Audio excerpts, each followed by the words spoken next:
පෙහෙල්ගම් ත්‍රස්ත ප්‍රහාරය මුල් කරගෙන ඉන්දියාව පාකිස්තානයට එරෙහිව දියත් කළ ඔපරේෂන් සින්දූර් ප්‍රහාරක මෙහෙයුමට පාකිස්තානයද ප්‍රතිචාර දක්වා තිබේ.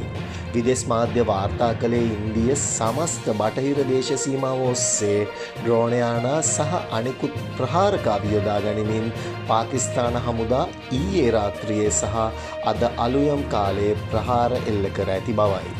ඉන්දියාව පසුගියදා පාකිස්තානයට එරෙහිව දියත් කළ ඔපරේෂන් සින්දූර් මෙහෙයුමේදී සිවිල් වැසියන් 31 දෙනෙකු මිය ගොස් 57 දෙනෙකු තුවාල ලැබීය. කෙසේ වෙතත් එම ප්‍රහාරවලදී ඉන්දිය ප්‍රහාරකයානා 5ක් බිම හෙලීමට සිය හමුදාව සමත් වූ බව පාකිස්තාන රජය අවධාරණය කර සිටිනවා.